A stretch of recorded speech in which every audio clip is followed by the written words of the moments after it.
You're walking along a hot desert under the scorching sun. You run out of supplies. There's no more water. You dream about rain, but there are no clouds in the sky. With each step, you lose more and more strength and fall. You notice a small pond nearby. Is it real water or just a mirage? You can't get to your feet, so you crawl there. The water is getting closer by the minute, but not because you're moving towards it. It's the water approaching you. In a few minutes, the pond area increases. Here, you're already in it. A small lake is formed, 60 feet deep, at the place where the piece of desert was. This real event happened in 2014 in the Tunisian desert.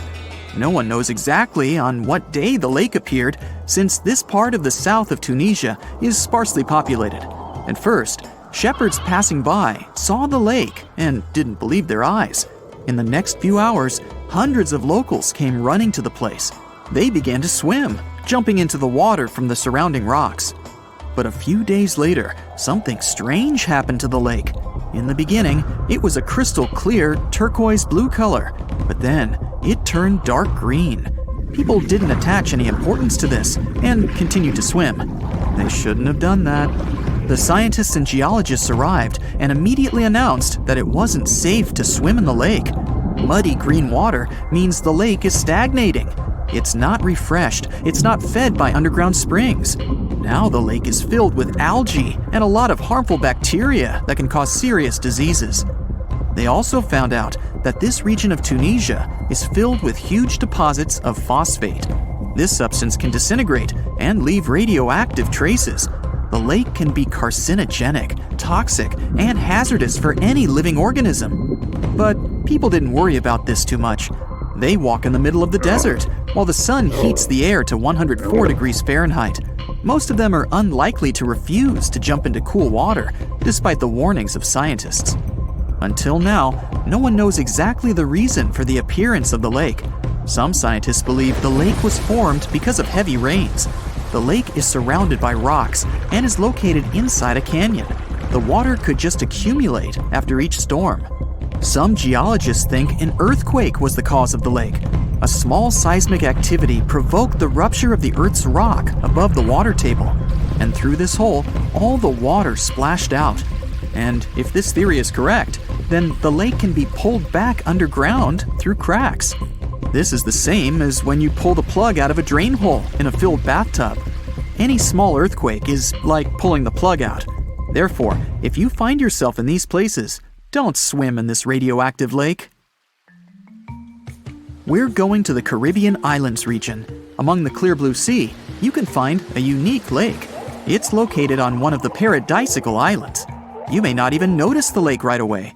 The entire territory may seem like a huge concrete platform, but the main thing is not to step on its surface. Pitch Lake is a lake filled not with water, but with liquid asphalt. This is the largest asphalt deposit in the world. Steam is coming from all over the lake as it's hot. The depth of this lake is 250 feet. An entire passenger Boeing could fit there in an upright position. The lake is not fully studied, but scientists believe there's a deep fault in the Earth's crust under it. A huge amount of oil seeps through it. It passes through various chemical compounds and turns it into the asphalt. According to rough estimates, there are about 10 million tons of hot material inside this place. Theoretically, no life can exist in such conditions, but scientists have discovered a colony of microbes. Somehow, these creatures have learned to survive here. This also suggests that life outside of our planet may exist. The largest moon of Saturn, Titan, has many hydrocarbon lakes on the surface. And if the simplest forms of life appeared among 1 million tons of molten asphalt here on Earth, then nothing prevents them from appearing on Titan. We're going to Indonesia, to the island of Java. You need to climb a large volcano to see the next phenomenon. The volcano is overgrown with grass and trees, but it doesn't seem to be sleeping. Smoke is pouring out of its mouth. You climb to the top and see a clear lake instead of boiling magma. The blue sky is reflected in its bright turquoise surface. But don't try to jump there. This lake is filled with acid. The magma inside volcanoes comes from the deep bowels of the Earth's crust. The incandescent liquid consists of many molten metals and chemical compounds, and the lake is filled with particles of these metals. In addition, the volcano emits sulfur dioxide gases. When they combine with metals, they form a beautiful turquoise color. You'd better come back here at night. In some places, a lot of sulfur is concentrated. These accumulations come out of the lake and come into contact with the air. When this happens, everything around bursts into bright blue flame. It's safe to observe this from the side, but don't get too close. Nearby, on this island, there's another acid lake. It also releases sulfurous gases into the air, which are easily ignited when in contact with oxygen. And when this happens, the gases burst into a bright blue electric flame. It's difficult to see the flames during the day. At night, you can see these flashes from afar. Our next location is Australia. You start the drone high above the forest area. Among the green dense forests, you can see a bright pink spot. It's our lake. This time, the beautiful pink color may not stop you from swimming. You can relax here and take beautiful photos. The lake attracts thousands of tourists, but scientists have only recently been able to find out the reason for the unusual color. At the bottom of this salty lake in Melbourne, special algae grow and secrete a red pigment. In combination with sunlight, high temperatures, and a small amount of precipitation, it turns the lake pink. By the way, Australia is not the only place with such a phenomenon. There are lakes with a pink tinge of water all over the world. You can find them in Senegal, Bolivia, Kenya, and many other countries. The water of these places is also salty and contains the red pigment of unusual algae. We leave the hot beaches and fly to cold Canada. Here, we see a frozen Lake Abraham. We step on the ice and notice huge frozen bubbles inside. They resemble jellyfish, and there are thousands of them there. This is methane. It's a highly flammable substance. The grass, leaves, pieces of trees, and any organic substances that fall into the lake become food for a lot of bacteria that emit methane. Upon contact with frozen water, methane turns into tens of thousands of frozen balls. When the ice melts, the bubbles burst and sizzle. This phenomenon can also be observed on some shores of the Arctic Ocean. There, the size of the bubbles can reach several times more than balloons. It's a beautiful sight, but it's not safe, since methane ignites when it contacts with air. We're in the coldest place of our journey. It's Antarctica, near the driest desert on Earth. A dry place doesn't mean it has to be hot. It's an area with minimum precipitation. The desert isn't sand and cacti, but a place where almost no living life inhabits. Some areas of Antarctica meet these two criteria. However, in this icy desert, you can notice a tiny lake. Its depth is only a few inches. Technically, it's a pond, but the most amazing thing is that it stays in a liquid form. The temperature here drops to -58 degrees Fahrenheit. The pond should be frozen, but this doesn't happen. Don Juan Pond is one of the saltiest reservoirs on the planet. The amount of salt here doesn't allow the water to freeze. Scientists have been studying this lake for more than 60 years, but they still can't find out the exact reason for the appearance of water here. We've all heard of the Sahara. Sure you have. It's the largest hot desert on the planet. A sea of sand covering an area larger than the contiguous United States. But have you ever wondered what lies beneath the sand dunes? To answer this question, we must travel deep into the past of our blue planet. Up until some 6,000 years ago, the Sahara was grassland. Humans were around at this time, not me, spreading agriculture around the planet. In the north of Africa, the color green dominated. Plenty of rainfall meant that there were lakes, rivers, pastures, and even forests. A completely different image of the Sahara from the barren landscape of today. But then the climate started to shift. The region became parched, and the vegetation started disappearing. The wind did the rest. It took away the fine sediment after there were no plant roots to hold the ground together. Give it a couple thousands of years, and you get a familiar image of the Sahara. Sand and rocks stretching as far as the eye can see. But when it comes to volume, only a quarter of the Sahara is actually sand. The yellow sands of the Sahara are just one part of the story. The desert has many other features, such as gravel plains, salt flats, and plateaus. Makes you think if we understand the word desert correctly. For people who study such terrains, geologists, there is only one condition for defining a desert: precipitation. If an area gets little or no rain, then it's considered a desert. The Sahara certainly fits the bill. Its average annual rainfall is just 3 inches. Compare that to the nearly 45 inches a year in New York. When we look at precipitation, this sandy desert is only the 3rd largest in the world. Number 1 and 2 are Antarctica and the Arctic. They are larger than the Sahara by millions of square miles. It sounds odd, but there is more than one type of desert. The first 2 are polar deserts, while the Sahara is a subtropical desert. But the difference in air temperature are staggering. In Antarctica's interior, temperatures plummet to minus 76 degrees Fahrenheit. Compare that to the highest temperature on record in the Sahara of 136 degrees Fahrenheit. But this desert has a cool side. At night, the temperature is roughly the same as the average yearly temperature in Denmark. This hot and cold roller coaster makes it hard to choose the right outfit when venturing into the Sahara. And what about the sand? How deep is it actually? The depth varies between 70 and 140 feet. That's not too deep. If you put the Statue of Liberty in a tall dune, half of it would still stick out of the sand. Its vast amounts in the Sahara were created by aeolian processes. That's Greek for wind.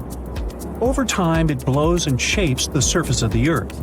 In dry areas with sparse vegetation, winds erode the ground much faster. That's what happened in North Africa. Under all that sand is the bedrock and cracked clay.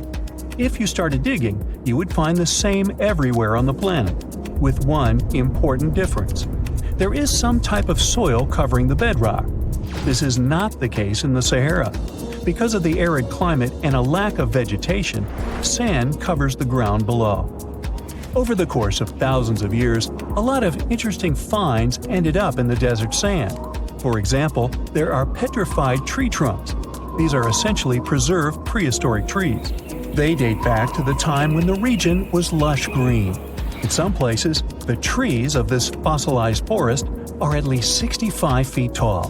The wood is so well preserved that you can still see the texture and knots. There are even fossilized pine cones. In 1992, scientists found glass fragments in eastern Sahara. These canary yellow glass shards were scattered across hundreds of miles. They didn't belong to an ancient civilization, although ancient Egyptians used them to make jewelry. In fact, the breastplate of King Tut had a beautiful scarab beetle centerpiece made from this desert glass. For a long time, scientists were puzzled about the true origins of these fragments. They finally concluded that the glass was around 29 million years old. It is an impact tape. If that sounds like it has something to do with the word impact, you are correct. These rocks are formed when a meteorite hits the surface of the Earth. This generates a lot of heat. Scientists estimate that the temperature needed to melt this mineral was close to 3,000 degrees Fahrenheit. Apart from the regular fine-grained sand, we also have melted sand in the Sahara. But the desert conceals other unlikely artifacts. Shark teeth are a common find in Morocco, which sits in the western part of the Sahara. What are the fossilized teeth of these marine predators doing in the middle of the desert? This part of the world looked entirely different millions of years ago. There was a sea cutting right through what is now a desert. The Trans-Saharan Seaway ran the length of present-day Algeria and Mali. It was around 165 feet deep. That was enough for all sorts of aquatic animals to inhabit it. Large catfish, sea snakes, and of course sharks lived in the area. British archaeologists even unearthed a turtle shell in Mali in the 1980s. For centuries, there was even an entire city hidden under the desert. Timgad was a Roman outpost constructed by the Emperor Trajan around the year 100 in the current era. For various reasons, its residents abandoned it around the year 700. The sands of the Sahara soon engulfed the city. It had remained hidden for nearly 1,000 years. Then, in the 1700s, a Scottish explorer started digging out the city. His team first uncovered a sandstone triumphal arch 40 feet high, similar to the ones we can see in Rome and Paris today. An amphitheater soon popped out of the sand, and it was followed by well-preserved statues of Roman emperors. The Scotsman's find was so impressive that no one believed him at first. It took 2 more centuries for archaeologists to fully excavate the city during the 1950s. The site covers a surface as large as 10 polo fields. The ruins reveal the full mastery of Roman city planning. All the streets meet at a right angle in what is known as an orthogonal grid. You can find the same layout in modern cities such as New York. Historians estimate that during its heyday, 10,000 people called Timgad home. Different nationalities lived here, from Romans to people of African descent. Today, more than 2.5 million people live in and around the Sahara. They are spread across 11 countries in total, and their living space is growing. The desert is 10% larger than it was just a century ago. This process doesn't involve sand pouring out of the Sahara. The ecosystems on the edges of the desert simply change over time. The wind blows the soil away and vegetation dwindles. The perfect conditions for the formation of a desert landscape. These changes are happening in the Sahel, a region south of the Sahara Desert. That's why the African countries have recently come together for a project called the Great Green Wall. The primary goal is to stop the desertification of the Sahel and hold back the sands of the Sahara. Their plan is ambitious and involves planting a wall of trees from the west to the east of the African continent. The proposed forest is not only going to be long, but wide as well. The Sahara and the Sahel share a historic bond. Since antiquity, camel caravans have been making the journey from Africa's Mediterranean coast in the north to the savannas in the south. The golden age of this trade kicked off in the 9th century. The perilous journey took several months to complete. The route was 2.5 times longer than the length of the Grand Canyon. Explorers still find evidence of these ancient caravans hidden away under the sands of the Sahara. This is Earth, 335 million years ago. I wasn't around then, but there's just one supercontinent, Pangaea. See? Let's watch it shift around and fast forward. Okay, here we go. It just split into 2 huge pieces. Australia goes this way, North and South America go that way. Africa, Asia, Europe, forming, and there we go. The planet as it is today. Let's keep going. I mean, the continents are always on the move. Over time, some of them will crash into each other. Others will break apart. But that'll take about 100 million years. Better put it on super fast forward. 100 years from now, humans keep spitting carbon dioxide into the atmosphere, and the planet's already warmed up a bunch. The world's ocean levels have risen about 4 feet. The Bahamas? They've totally disappeared. 200 years from now, the Earth's population is about 19 billion people. The climate's gotten even warmer. We're packed in like sardines over here. New medical tech makes it possible to live to 180, but why? Fossil fuel reserves of oil and gas? Long gone. Oh, and the continents have drifted over 16 feet. The Voyager 1 space probe's about to enter an asteroid cloud at the edge of the solar system. It's the most distant man-made object in the universe, I guess.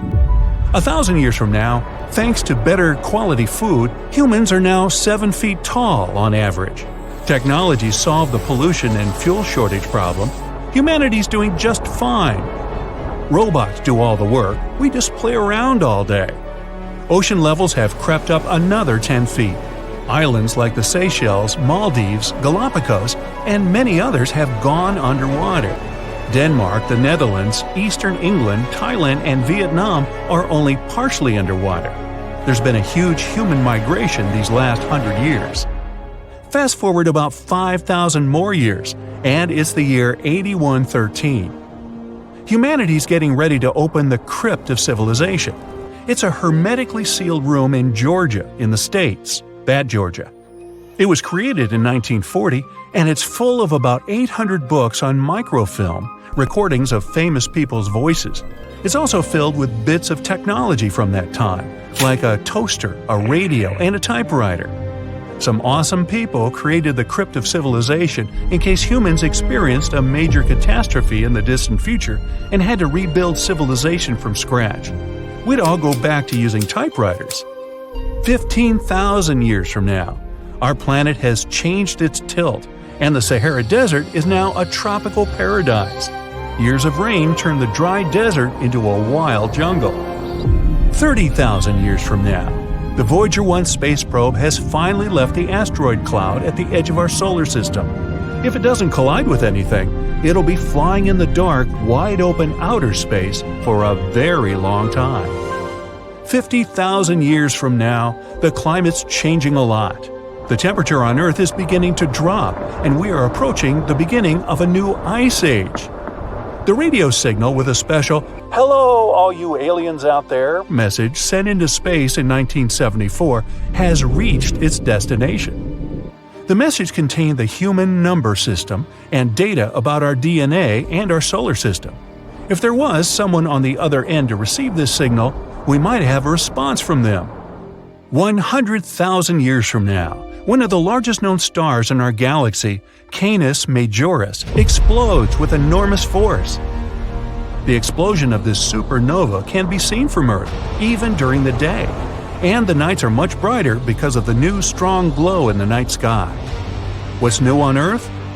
Supervolcanoes start erupting all over. These volcanoes spew colossal amounts of lava and ash everywhere. Thick black clouds cover most of the sky. This prevents the sun's rays from reaching the ground, and the temperature on our planet drops even lower. Humans mostly live underground anyway, so it's no big deal. Because the stars are gradually moving in different directions, the usual constellations are starting to change shape. Soon, we'll need to come up with totally new constellation names. 250 years from now, a new island's on the map. Back in 2021, it was just an underwater volcano somewhere in the Pacific. After thousands of years of spouting out lava, it finally reached the ocean surface and busted out in the cool, fresh air. Not much growing on it yet. Niagara Falls has long since disappeared, and Lake Erie and Lake Ontario have teamed up to form one huge superlake. 300,000 years from now, the triple star system WR-104 is about to explode. It's spinning crazy fast, and there's a chance that radiation from the explosion could eventually reach Earth. That would do a lot of damage to all life on our planet. Voyager 1 reaches the brightest star in the night sky, Sirius. Not a very funny star at all, it's really Sirius. It's 8.6 light-years from Earth. 500,000 years from now, scientists are pretty sure that a huge meteorite could fall to Earth any day now. It might be even the size of 8 football fields. The impact of such a massive meteorite would cause an explosion so powerful that its sound would be heard on every continent. That would be followed by super strong earthquakes and tsunamis higher than the Brightside Empire municipal building tower thingy. Okay, I just made that up, but who knows what we'll be building in the future. 1 million years from now, the rogue star Gliese 710 comes very close to our solar system. We're surrounded by a huge shield of asteroids called the Oort cloud, and the rogue star is beginning to affect the asteroids hanging out in there. It grabs them, spins them around, and throws them toward the center of our solar system. Comets start to fall on our planet all the time, big ones, causing more tsunamis and earthquakes. 10 million years from now, the Red Sea is gradually expanding into the East African Rift. Africa is now divided in two by a new oceanic gulf. The human DNA molecule has completely decomposed. But it's no big deal. We've become totally digital, without any pesky aging problems. The really cool thing is that other animals have evolved a lot and changed ridiculously. Thanks to a simple interface, we're actually able to talk to dolphins, chimps, dogs, and cats. Turns out cats aren't grumpy, they're just busy contemplating life. 25 million years from now, the San Andreas Fault has been crazy recently and has caused the Gulf of California to flood the Central Valley. there's a new sea on the west coast of North America. 50 million years from now, Africa just collided with Eurasia. The Mediterranean Sea is totally gone. There's a new tallest mountain in the world. Its name? Mount Everest, of course. Australia is continuing its journey north. It already collided with Southeast Asia a few million years ago. The few human colonies still left on Mars need to do some serious packing. Phobos, one of Mars' moons, is beginning to orbit at a lower and lower altitude. That's not good. It's about 14 miles wide, so that's going to be unpleasant. 60 million years from now, the Canadian Rocky Mountains have completely eroded. It's just one gigantic flat plain. 80 million years from now, all that remains of Hawaii is one island. All the others have long since gone underwater. But just next door, a whole new chain of Hawaiian islands has emerged. Finally, 100 million years from now, we made it! The Atlantic shrinking down to nothing. The Americas are almost rubbing up against Africa. Africa's already merged with Eurasia. We've got ourselves a supercontinent again. Hello, Pangaea Proxima. All traces of human life are gone or buried deep underground. The movement of the continents has destroyed tunnels, roads, buildings, bridges. Animals and plants now reign supreme on Earth. So, where are all the humans? Well, remember we made the jump to digital about 90 million years ago? Things are still going strong. There are trillions of human minds living on a huge hard drive on a spaceship orbiting Earth. The super low space temperature is good for keeping the drive nice and cool. We have millions of different societies, languages, and cultures, just like we had 100 million years ago. The only difference? We're all little ones and zeros in a huge digital universe that we created. And yes, there's still football. Around 5.3 million years ago, a crucial event reshaped the Mediterranean region. It was a colossal flood that refilled the local sea, which had been extremely barren and salty up until that point. It got the name Zanclean Flood, and it forever changed the geography of the area. The Mediterranean Sea is surrounded by Europe, Africa, and Asia, and connects to the ocean by the Strait of Gibraltar. This is quite a narrow passage, measuring about 8 miles. It may not be that wide, but the strait plays a crucial role in maintaining the liquid balance between these two bodies of water. About 6 million years ago, a bunch of things might have caused the Mediterranean to be cut off from the Atlantic Ocean. Some say it was an ice age. Others speak of tectonic movements, like earthquakes. Whatever the cause, it pushed the Mediterranean area into a period called the Mycenaean Salinity Crisis. For about 1,000 years, the sea slowly evaporated, leaving behind a dry basin that was several miles below sea level. This crisis really changed the landscape, creating conditions similar to those found in today's Dead Sea. What this means is that the lush Mediterranean beauty used to be a super salty environment, containing nearly 10 times more salt than the ocean. Say you could have visited. You would have been able to effortlessly float on the little water you could find, even if you're not a skilled swimmer. The amount of salt and that mineral content would have made it challenging for most creatures to survive. However, some hardy microorganisms, such as bacteria, could have adapted to these harsh conditions. These days, at the bottom of the Mediterranean Sea, we can find holes as large as the Grand Canyon, and they seem to have formed during that same period of dehydration. Evidence suggests that massive rivers, such as the Nile and the Rhone, flowed directly into the Mediterranean back then, leaving behind canyons as they reached the bottom, thousands of feet below the sea level.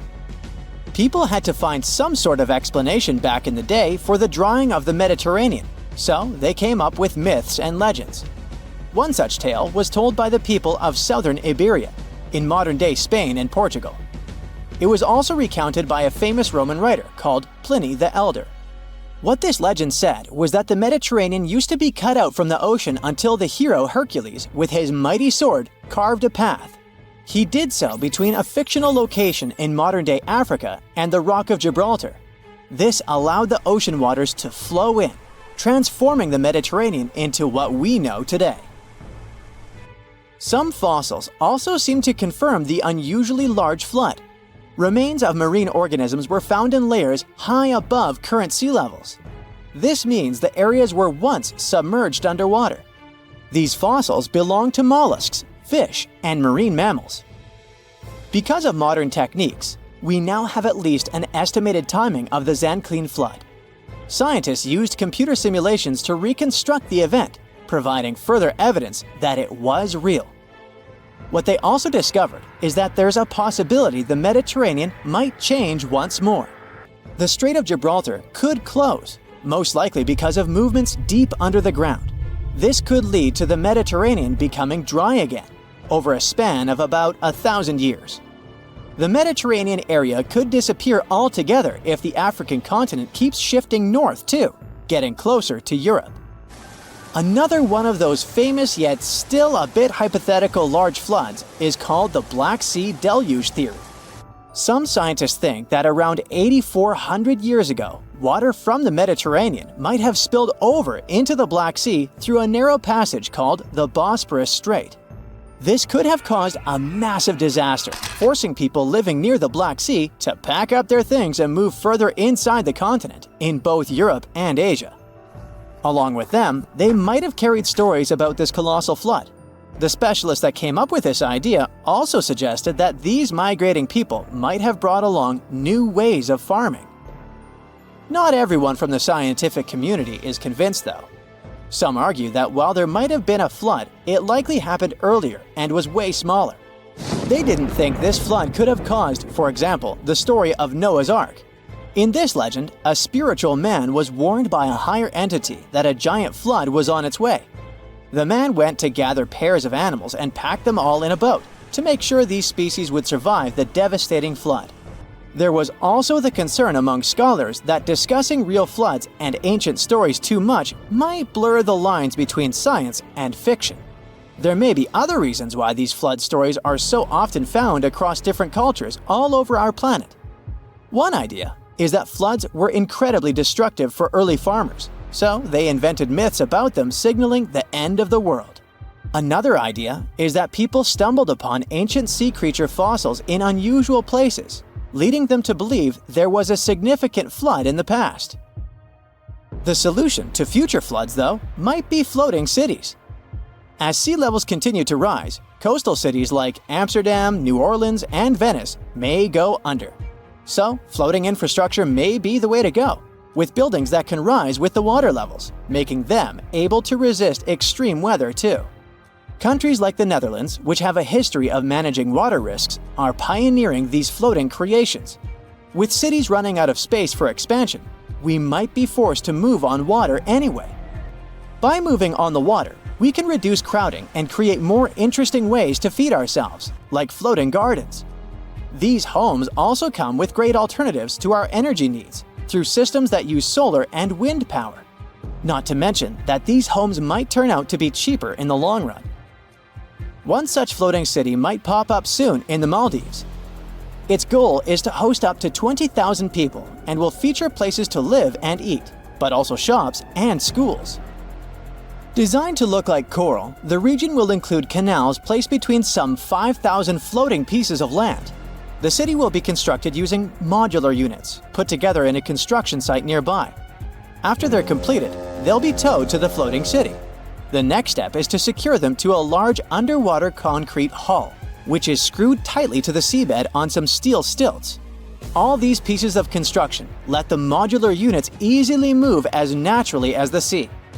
Even for those that are afraid of seasickness, there's a solution. That's what the nearby coral reef is for. It will surround the city, making a natural wave breaker. Human-made coral banks will also be placed underneath the city, which will also help coral grow naturally. The long-term goal is to make the establishment self-sufficient. It will have electricity, mostly from on-site solar power. Waste will be treated nearby and reused as plant fertilizer.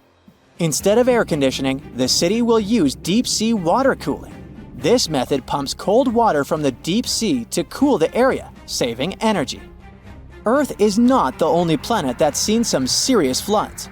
In ancient times, Mars seems to have experienced them too, and they played an important role in shaping its surface. Recent research reveals that billions of years ago, Mars was heavily affected by some serious river flooding, which contributed to the formation of its valleys and canyons. The reason for these floods was heavy rainfall, which reshaped the Martian landscape in a jiffy, at times even within days or weeks. Unlike Earth, where rivers form pretty slowly, Mars experienced rapid changes because of these floods, particularly around 4 billion years ago. We've known for quite some time that there have been floods on Mars, but this study really showed us their extent. We now know they were more widespread and frequent than previously thought. You find yourself in Africa, land of unique wildlife, home to a great variety of cultures and languages, and, first and foremost, host to the world's largest hot desert, the Sahara. It's daytime, and you are thirsty for some water and shade. You've been walking for days, trying to find one of those precious-looking oases. You feel you're near, but the horizon just keeps stretching and stretching. Your mind is tired, and your body is feeling all the heat. It's like you've eaten a full plate of hot pepper and then some more, judging by how much you're sweating. And when I say hot, think 100 degrees Fahrenheit hot, on average. No wonder this is happening. After all, you find yourself in the world's biggest hot desert. Now, I say hot desert since the biggest deserted landscapes are actually the cold ones, located in Antarctica and the Arctic. Icy Antarctica's frozen desert is more or less the size of 1 million LAXs. Yep, the Los Angeles International Airport. The Arctic desert is just a bit smaller than that. Now, in case you don't know, the Sahara Desert is located in northern Africa, stretching from the Atlantic Ocean all the way over to the Red Sea. It occupies an area large enough to place approximately 100,000 Disney World theme parks side by side. According to scientists, its boundaries are expanding. Deserts usually form in the subtropics because of what's called Hadley circulation. The air rises at the equator and descends into the subtropics. This circulation of air has a drying effect, which helps the formation of desert landscapes. Since the 1920s, the Sahara is considered to have expanded by over 10%. How is this happening? Well, let's start from the beginning. You probably know the Sahara Desert as one of the most inhospitable places on Earth today. Just FYI, for a place to be considered a desert, it has to receive less than 4 inches of rain per year. Due to the very small precipitation index, deserts are usually dry and arid places. There is little humidity in the air, and daytime temperatures can go as high as 130 degrees Fahrenheit. Usually, there isn't that much animal and plant life because of the lack of water. But in the Sahara's case, it wasn't always like that. It may be difficult to imagine northern Africa without the tons of sand it has today. But about 20,000 years ago, the Sahara was actually one big oasis. Recent discoveries show clear evidence of what the scientists now call the Green Sahara. In the mid-1800s, a German explorer crossing the Sahara encountered some paintings and engravings that nomad artists had left behind. What he saw in those paintings looked nothing like his actual surroundings. Instead of an arid landscape with only camels and desert vegetation, the rock paintings depicted jungle animals like giraffes and hippos. There were even images of livestock and grazing animals such as cattle and sheep, something that seems impossible for modern-day Sahara. Artists usually draw what they see around them, so this finding really intrigued the German explorer. The drawings were so detailed that the artists must have had close contact with those animals. You can find this rock art spread out in the northern part of the African continent, from western Sahara to Saudi Arabia. Geologists soon took a keen interest in this and found the first clues to what this could mean. They have been able to confirm that, in fact, northern Africa was once much wetter. They found evidence from nearby deep-sea sediment off the coast of Mauritania. Sampled cores of underwater sand and mud, known as Saharan dust flux, show geologists that, indeed, a green Sahara was possible. The more dust is blowing off of the desert and into the bottom of the ocean, the drier the climate in the region. The sediment cores show that there was much less dust, only half as much, coming off northern Africa during the humid period. This period has to do with Earth's natural cycles. Normally, the Earth rotates at a tilt of 23.5 degrees, but this angle is not consistent and changes over time. Earth's tilt is responsible for the amount of sunlight each hemisphere receives. It affects several ecosystem functions on the planet. During the time of the Green Sahara, the Earth received between 4 and 8% more sunlight than it does today. So when the Earth tilted about 20,000 years ago, the northern hemisphere received more direct sunlight, which affected humidity levels in the region. As the northern hemisphere got warmer, this affected monsoon activity, more specifically the West African monsoon. Monsoons are wind systems that affect a region's rainfall index and humidity levels. As a part of the globe gets warmer, it allows for more air to rise. It combines with the wind to draw moisture up into the atmosphere. Little by little, northern Africa also became wetter. The increased moisture made the Sahara so wet that there were actual bodies of water in the region. As vegetation grew, the plants held onto moisture better than bare sand could. There is evidence of natural basins throughout the Sahara and lakes so big they would fit all of the U.S.'s Great Lakes inside of them. Archaeologists uncovered evidence of vibrant societies in what are now arid areas. It looks like ancient cultures were able to take full advantage of the African humid period. According to researchers, the human population peaked across the Sahara about 9,000 years ago. There are traces of fireplaces, hunting tools, fishhooks, and even mounds of fish bones. Records show that there have been over 230 green periods over the span of 8 million years. Solar radiation is always changing due to natural orbital cycles. That's why Earth will most certainly see another green Sahara moment. It might be thousands of years from now, but it will happen. The same way the Sahara turns green, it turns yellow again. Let's put it like that. All it takes is a significant axial tilt and a few years of readjusting. However, another phenomenon is calling the attention of scientists now. Recent studies by the National Science Foundation from the University of Maryland show the Sahara has expanded 10% over the past 90 years. This phenomenon is called desertification, which literally means fertile land turning into desert land. The Sahara Desert is now advancing into the semi-arid region of Sahel. In 1950, this region was home to 31 million people. Today, its population is over 100 million people. This rapid population growth has largely contributed to the Sahara's expansion. Farmers that were once nomads began settling down. Land usage grew more intense, aiding in weakening the soil. The demand for food has caused an overcropping of the land, so even more of it is turning into the desert now. The study also shows that natural climate cycles can affect rainfall in the Sahara and the Sahel. Scientists affirm that all deserts fluctuate, not only the Sahara. A desert's boundary may expand in the dry winter and contract during the wetter summer. South of the Sahara lies the Chad Basin. It is a natural body of water that now serves as an indicator of the Sahara's expansion. The Chad Basin is located in the region where the Sahara is advancing southward. An atmospheric and ocean expert from the University of Maryland explains that rainfall has reduced greatly in the entire region. Due to reduced rainfalls, there is less water across the entire basin, and even Chad Lake is drying out. Just like the Sahara, the Atacama Desert in Chile, deemed the world's driest, is also expanding. It is located north of the city of Santiago, and its southern border is expanding toward the Chilean capital.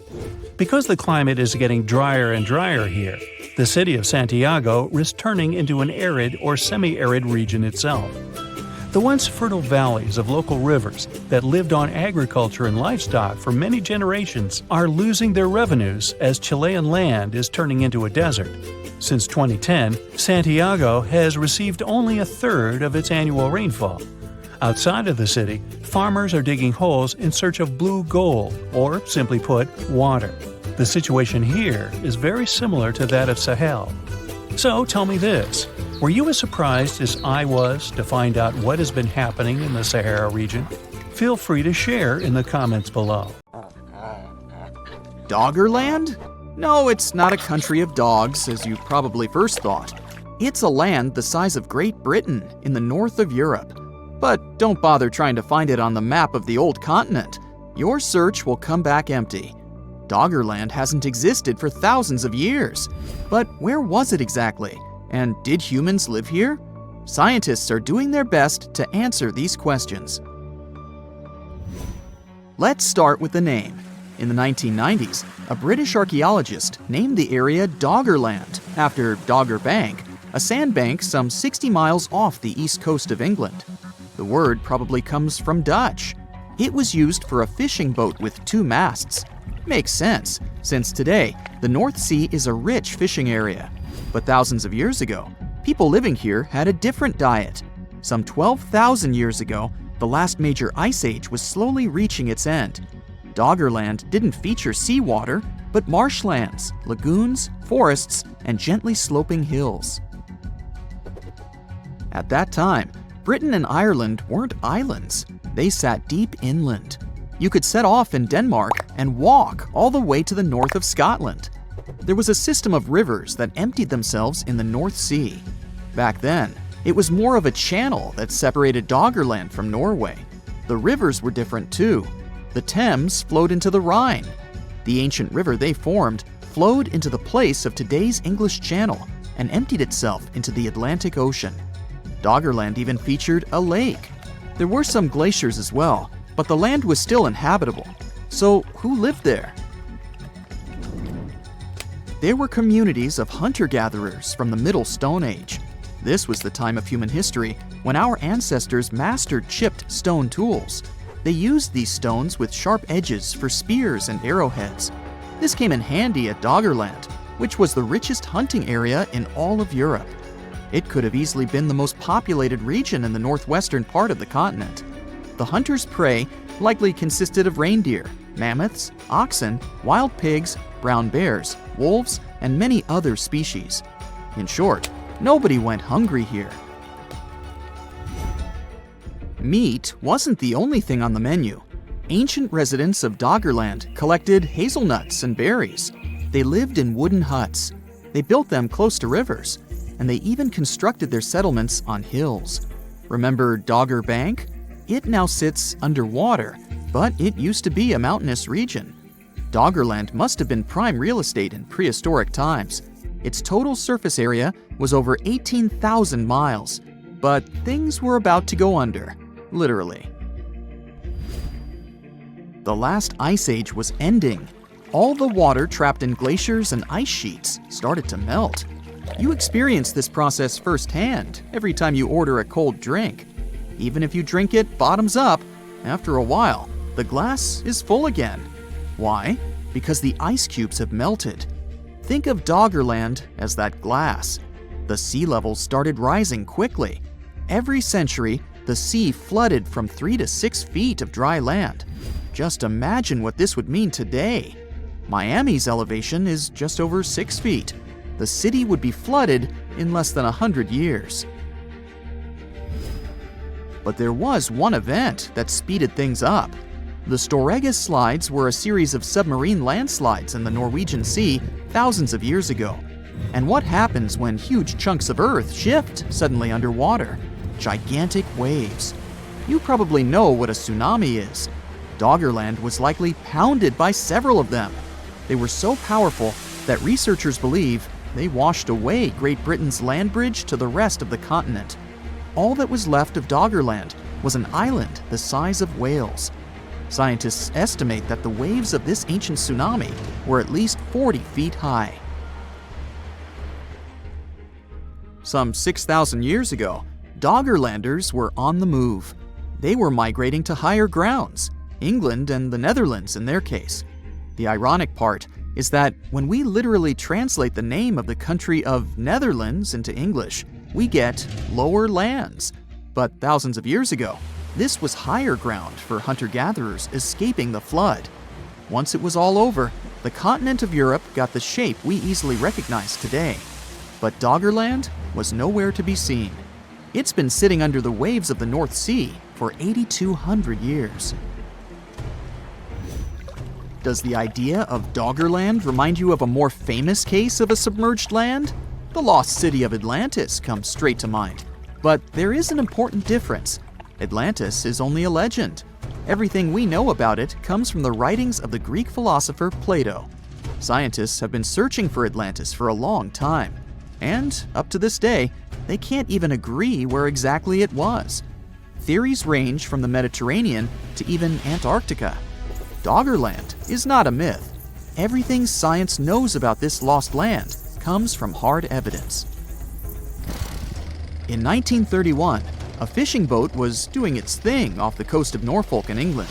At the time, the crew would drag a net along the sea floor, sweeping everything in its path. And they caught something more than fish. It was peat, like the stuff we find in Alaska and in Ireland. But what was it doing at the bottom of the North Sea? It didn't belong there, because seawater destroys peat. There was only one possible explanation.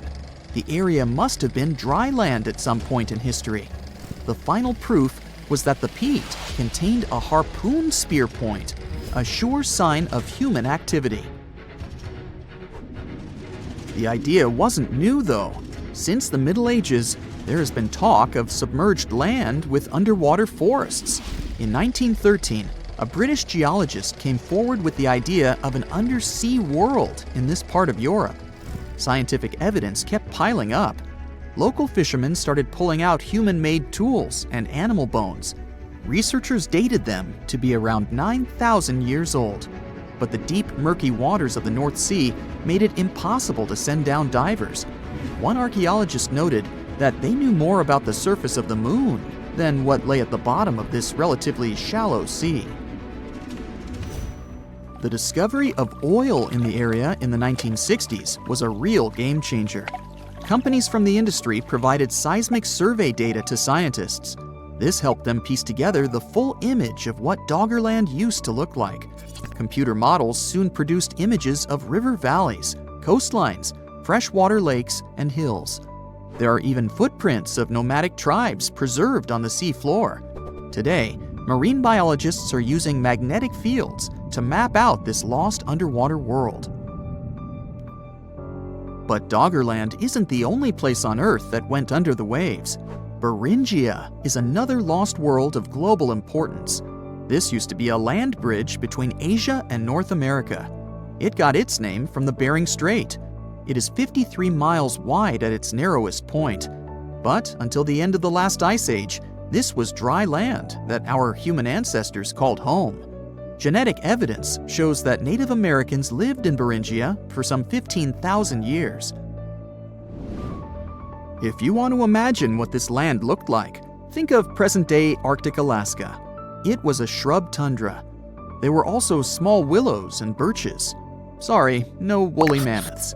Large grazing animals simply wouldn't have had enough food in Beringia, though there were probably elk and bighorn sheep in the area. But the Ice Age wouldn't last forever. Like in Doggerland, sea levels started to rise. This happened some 13,000 years ago. It wasn't all bad news, though. Scientific evidence suggests that around this time, people started moving south. They left the slowly sinking Beringia and crossed over into Alaska. From there, they populated both Americas. These were the ancestors of Native American tribes. So the Sahara Desert is so big that it covers 8% of the world's territory. It's bigger than the USA or China. Surprisingly, the Sahara is not the largest desert in the world. It is the third largest, behind Antarctica and the Arctic. But it is definitely the hottest one. Temperatures there reach 136 degrees Fahrenheit. This place has some of the most incredible sand dunes you've ever seen, towering up to 1,476 feet. But here's the kicker. There's a real risk that these dunes might continue to spread until they cover the entire world. Surprisingly, the influence of the Sahara Desert extends far beyond its borders. Its dust, carried by powerful winds, makes its way to the UK and across the European continent, particularly in winter. This dust, settling on the ground where it rains, is a familiar sight to those in the UK, often leaving a red residue on cars. This connection between the Sahara, England, and Europe serves as a stark reminder of the global reach of environmental phenomena. You might think this is not a big deal, but it could turn Europe into a desert, leaving its soil infertile and Europeans with no food. Soil is a fundamental aspect of human existence, just as crucial as clean water and air. Without it, we're left with nothing but a bleak and barren landscape. The Sahara Desert has already made its jump across the Mediterranean Sea, which is concerning and could change the landscape forever. 1/5 of Spain has already turned into a desert. The next victim is Italy, which also faces the problem of desertification. In fact, almost all European countries have the same issue. According to an expert, the land that has not changed for nearly 2,000 years will become mostly rock, and people living on this land will be gone. 60% of the soil in Moldova is gone, and the problem has expanded beyond the Black Sea. It has reached China and Mongolia, thousands of miles away from the Sahara Desert. All of this causes losses of $4 billion a year. The threat is so significant that even the UN has gathered the necessary resources to solve the problem as soon as possible. Italy is sending help to Africa to stop the Sahara Desert from expanding. If this process does not stop in the next 10 years, millions will be forced to leave their homes. The Sahara Desert is growing for approximately 30 miles per decade. You do the math and see how long it will take to cover Europe. Since 1920, the Sahara has expanded by around 10%. But not all hope is lost because more than 172 countries have joined to put a stop to the desertification of the world. The World Food Program is a project that aims to help bring back green land that was once present in the Sahara. When they told people who called the Sahara home what they were about to do, the latter basically laughed in their faces and said it was impossible. But when you have a specific goal in mind, the impossible becomes possible. If we traveled back around 5,000 years into the past, we would see a beautiful forest with lush green trees and grass. Africa's climate has been changing for 21,000 years, from fantastic greenery to uninhabitable deserts. This has to do with Earth's rotation and the monsoons that bring water to this dry continent. But with the help of scientists and some clever tricks, we can bring the greenery back and stop the Sahara in its tracks. The Senegal River serves as a border between the Sahara Desert, Senegal City, and Mauritania. When you look at this area from space, you'll see how the desert is expanding to Senegal because the vegetation along the riverbank is almost non-existent. Forests can serve as a barrier, stopping the sand from getting blown away and the desert from expanding. An effort to create a great green wall is being made, and how they do it is actually quite impressive. Nothing has been growing in the currently restored area for more than 40 years, making locals find other places to call home. People were thrilled when they saw that the land could be restored. They're very committed and learn to work with the soil and grow food. At the same moment, more than 30,000 hectares have been restored and transformed into lush greenery. The Sahel region is the starting point of desertification, and it is crucial to establish a green wall in that area first. To make this wall is not rocket science, since it only takes a few simple steps. The ground there is baked by the sun and as hard as a block of concrete. If you've ever poured water on concrete, you know that it just flows away. It doesn't stay in one place. So they had to create water-retaining half-moons that would hold the water and make it available to plants. When you learn about how these half-moons work, you might say, how did they not think of that sooner? Actually, this technique is ancient, and it was once implemented in Sahel, but it was lost over time. When the rain falls, the water is collected into the half-moons that are positioned a bit lower than the ground below contour lines. There is also a kind of bank at the end of the shape that prevents water from overflowing. And in the middle, there are plants that are happy because they have plenty of water to thrive. Also, it's essential to grow native plants that are kind of used to harsh conditions, like sorghum and millet. These plants have been surviving there for thousands of years and produce a good amount of biomass, which means the land can be rehabilitated faster and people will have food sooner. The water that will enter the half-moons won't be lost. It will penetrate the ground and top off underground waters. This will ensure the ground that H2O will never run out and that future generations will have usable aqua. This brilliant planting technique is not limited to half-moons. People also create lines and plant various vegetables, such as tomatoes. Next, there are places only for trees, like lemons or oranges. After a long hot day, nothing is better than a freshly made cold lemonade. The trees will also protect the soil, and with some luck, there will be a new forest in the Sahara Desert. The goal is to copy the forest dynamic. Start with small plants and gradually expand to bigger plants that are more useful than the tiny ones. They are aiming to plant more than 10,000 trees. Right now, many people are leaving the Sahara after the rainy season, going to cities or leaving Africa altogether. At this time of year, villages are like ghost towns. Only animals can be found there. Most people are gone. I mean, who would blame them? Nobody wants to live in the sand where nothing grows. Luckily, with all this new, old technology being developed, many people are slowly but surely returning to their land and starting to work in agriculture. The best thing is that there are no brutal winters, so plants grow 12 months a year, and people can always have food. People are becoming more social because now everybody stays in their villages and doesn't travel much. If this project works out, Africa will be saved, and the world won't turn into a giant desert. Ah, the desert welcomes you with challenging conditions of abandoned environments and extreme temperatures. Hey, some of us would prefer dessert, chocolate, over sand and rocks. Oh well. Just like cactuses and camels, buildings have had to adapt to these conditions. Here are some examples of astonishing structures in deserts. These structures are called earthships. They're located in a New Mexico desert town. A large community of like-minded people lives in them. What's even more interesting is that the location of these buildings is registered as dumpsters. Maybe it's because all these structures are made out of old tires, bottles, and cans. Earthships operate using green building principles. About 40% of a typical earthship is built with natural or recycled materials. Imagine the walls made up of hundreds of used tires packed with dirt. Then there are layers of floor-to-ceiling passive solar windows. They gather the sunlight during winter and reflect it in the summer to keep the structures at a reasonable room temperature.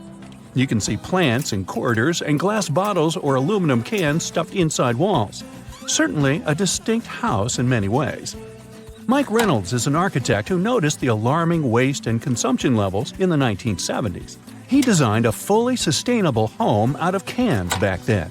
Almost 40 years later, he becomes the one who brings together all the other earthshippers. Reynolds drove a Mercedes, but it ran off of the vegetable oil he picked up at fast food restaurants in town. A standard 2-bedroom, 2-bathroom earthship costs about $250,000 in this town.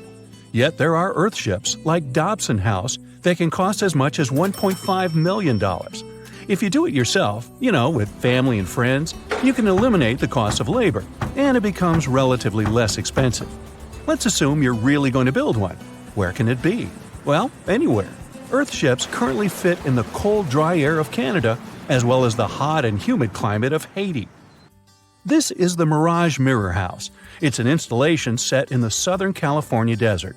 Mirage opened in 2017 as part of a contemporary art exhibition. It's composed of mirrors. This minimalistic structure blends with the environment around it. The doors, windows, and openings have been removed to create an amazing experience. What you have in the landscape is reflected back to you. How's it made? With mirrored surfaces. At night, the distant lights refract from the mirrors. In the daytime, the sky is transformed into banks of clouds. There's no fixed scenery in this house. How about seeing a futuristic structure in the deep desert?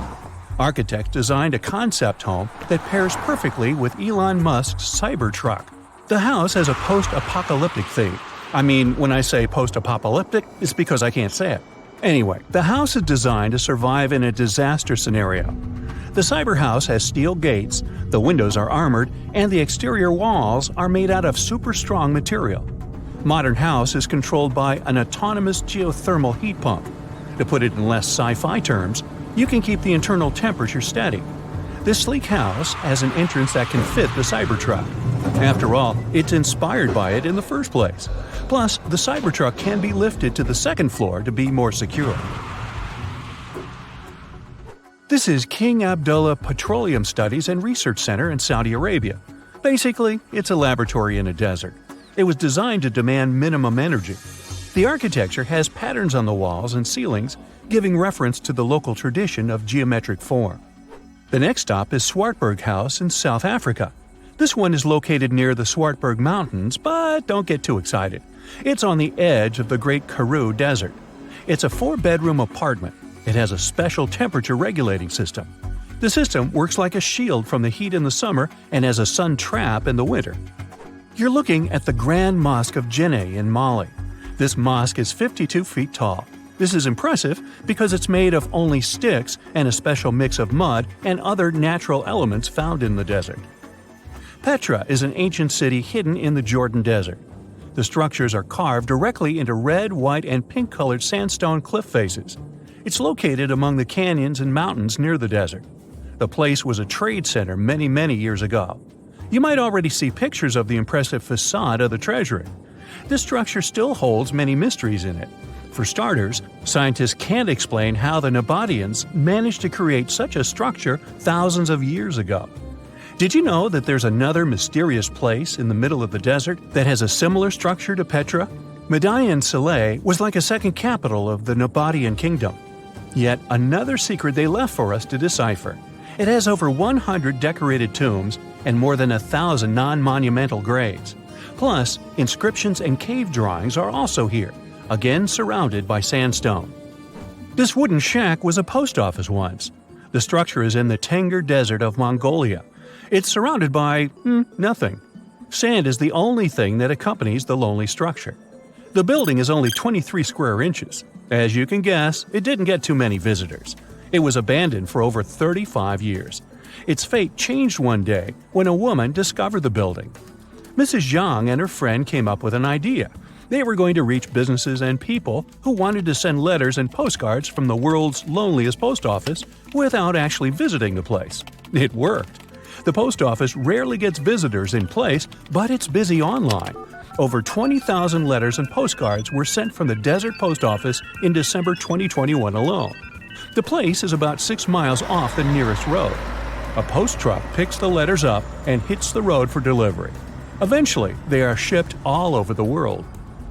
A second destination in Saudi Arabia is King Abdulaziz Center for World Culture. The building has an interesting design. It took nearly a decade to build this complex structure. It's a 321-foot-tall tower which stands out with its look. Stone Matters Pavilion is a stone structure in Palestine. The structure spans a surface area of 93 square inches. It has been built entirely out of 300 interlocking stones that mutually support each other. The concave roofs, and yes, they look like giant bowls, are designed that way to collect rainwater. The structure is in Iran. Interestingly, in Iran, the evaporation rate is 3 times faster than the world average, so this bowl-like design comes in very handy. It captures the water in a way that the water can form a single mass as a whole before it evaporates. The outer shell of the roof system collects rainwater, but it also works as an additional shading. It makes air move freely, designed like a cooling mechanism for both roofs. Eco Lodge in Egypt is the next stop. The project is built in a place that overlooks the desert and is constructed using locally available materials like sun-fired bricks and palm wood. The building is an example of traditional architecture. There's a water basin that lets in the air to keep the interior cool. A worthy mention is the CID Interpretation Center in Chile. Chile's Atacama Desert is among the top tourist destinations in the country. To help the tourists, architects designed a visitors center as part of the infrastructure for the wind farm. Here, the cold winter months don't freeze people because the large windows make the most of solar heating. What's even more interesting is that the building is designed to go completely dark at night. Imagine you somehow bumped into the building by accident. Black Desert House is a building respecting the stars. At night, this house goes completely dark. It dissolves into the night, so the stars can appear more prominent. Now, any mysterious desert buildings you know that aren't on this list? Let us know in the comments.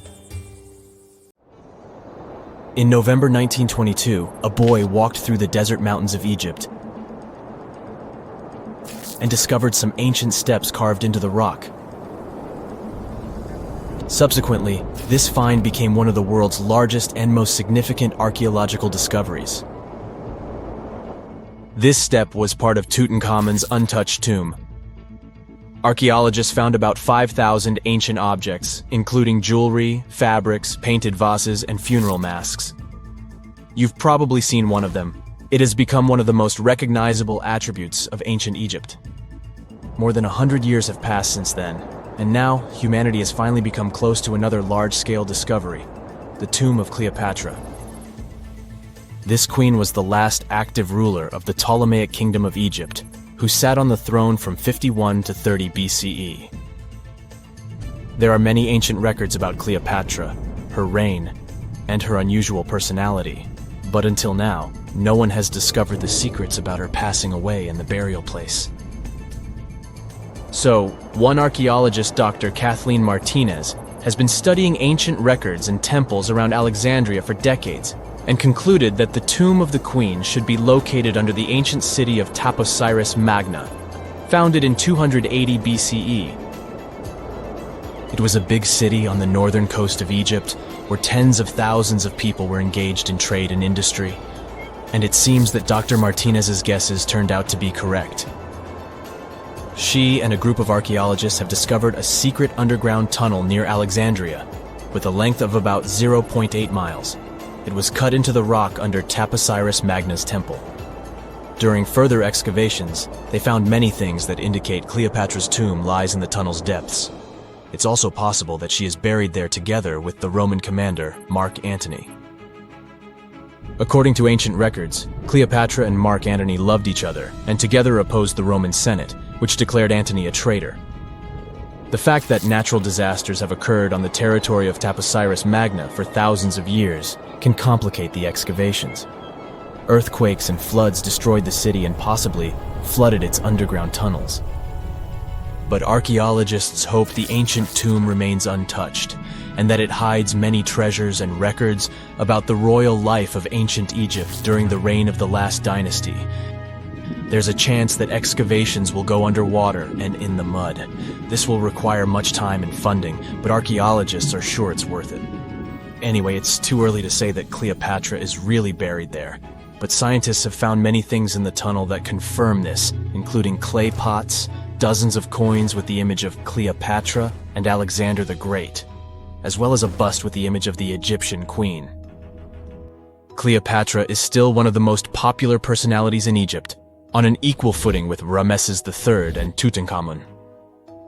She inspired many films, paintings, and books, but what made her so popular? She became famous for her inconsistency. She was a beautiful, intelligent ruler who pulled Egypt out of the crisis and made it a prosperous power. Medieval Arabic texts say she knew chemistry, mathematics, and philosophy, and may have written several scientific books. She knew several languages and had excellent diplomatic skills. At the same time, there are many legends that she was a femme fatale who drove many men crazy. However, there's no evidence that her beauty was incomparable. The image of a stunning model was created by Hollywood when it made several films where famous actresses performed the role of Cleopatra. And the Roman Emperor Octavian, the adopted son of Julius Caesar, specially created the image of Cleopatra as an insidious seductress because he was her enemy. Even though she was born in Egypt, Cleopatra wasn't an Egyptian. Her ancestors were Greeks, among whom was one of the generals of Alexander the Great. However, the people of Egypt loved her. She learned the language and was very sensitive to the traditions of this country. She knew the history, mentality, and customs of ancient Egypt well. She raised the level of its economy and strengthened its status as a world power. Much of this was made possible thanks to her cunning and impressiveness. She loved theatrical performances and lavish celebrations. She knew how to surprise people and put on a show. But behind the exterior image of a luxury lover was an intelligent and calculating ruler. Ancient Egypt was a rich, luxurious country, and Cleopatra did everything to increase its wealth and strengthen its position in the international arena. For example, she was once in conflict with her brother Ptolemy XIII Odd. The queen knew that she wouldn't be able to resist him, so she decided to attract Julius Caesar to their side. the Roman emperor arrived in Alexandria, where Cleopatra wanted to meet him. But Ptolemy knew about her plans and was about to prevent her from coming to Caesar. Then, instead of a rich and noisy arrival, Cleopatra decided to make her visit inconspicuous. She wrapped herself in a carpet or linen bag the emperor's servants carried into Caesar's private chambers. Cleopatra emerged from the carpet and impressed the Roman emperor with her beauty and determination. As a result, they fell in love with each other and became close allies. After some time, she impressed another influential Roman for diplomatic purposes. She arrived to meet Mark Antony on a golden barge with purple sails and silver oars. Cleopatra was dressed in the image of Aphrodite and sat under a magnificent canopy. Her servants dressed like cupids and were blowing her fan and burning incense. But Cleopatra created such a show for a reason. She knew that Antony revered Greek mythology and considered himself the embodiment of Dionysus. As a result, he was so impressed with this woman that he ended up marrying her. Cleopatra defended her crown, strengthened her alliance with Rome, and bore Antony 3 children. In Egypt, they threw big parties and enjoyed wealth with power. However, the relationship of a high-ranking official with the Egyptian queen caused a scandal in Rome. Octavian was Antony's primary opponent in the struggle for power, so he exploited the situation to darken the competitor's reputation. He used propaganda to make Cleopatra an insidious seductress in the eyes of Roman citizens. He accused Antony of succumbing to her charms. The Roman Senate supported Octavian and declared Cleopatra an enemy. In 33 BCE, this conflict reached a high point when Antony's navy clashed with Octavian's fleet. The latter won and forced his enemy to flee to Egypt with Cleopatra. According to some records, they took refuge near Alexandria. Pursued by the Romans, they hid in one of Cleopatra's palaces and met their end. Some legends say that Cleopatra was an expert in poisons. She provoked a venomous snake, a viper or an Egyptian cobra, to bite her. Also, according to another legend, she pricked herself with a poisonous needle. There's a theory that Cleopatra always carried an ampule with poison inside her hairbrush. And when she was cornered, she soaked the needle with this poison and pricked herself. None of this can be said for sure. Scientists are still trying to find out the truth. Perhaps when they reach Cleopatra's tomb, the world will get more answers about her tragic fate. She is considered the last ruler of Egypt. After her passing, Octavian plundered her palaces and temples and returned to Rome, where he became the main emperor. He successfully ruled the country and expanded its borders. His reign ended when he turned 75. World history would have looked different if Cleopatra and Mark Antony hadn't lost that naval battle. By the way, did you know that more time has passed between Cleopatra's reign and Neil Armstrong's flight to the moon than between the reign of the Egyptian queen and the construction of the Great Pyramid of Giza? Armstrong took a step on the Earth satellite in 1969, 38 years after the birth of Cleopatra. And the construction of the pyramid took place in 2560 BCE. Imagine how long the history of ancient Egypt is. Cleopatra is closer to us in time than to the pyramids. Under the burning sun, among the sand dunes, somewhere in the Sahara Desert, you're walking in search of an ancient treasure. Finally, you find a strange rock in the sand. It's big, looks like a large piece of black coal or rock, but something shiny on its surface makes the rock unusual. This unique find is the oldest thing that has ever been discovered on our planet. This rock was born long before Earth appeared in outer space. The unusual meteorite was found in 2020 in a remote area of the Sahara Desert. Scientists have analyzed the isotopes of magnesium and aluminum on the stone's surface and found that its age is about 4.5 billion years. At the moment, this is the oldest sample of magma from space in history. It belongs to a small protoplanet that didn't have time to form completely. It happened a very long time ago when our solar system was forming. Many huge asteroids were floating in space.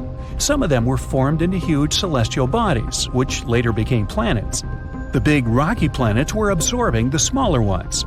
The rock was part of a little protoplanet that just began its formation, but another huge asteroid destroyed it. The planet shattered into billions of pieces. Some of them became part of other planets. Some flew outside the solar system, and one piece that had been wandering in space until our Earth was formed.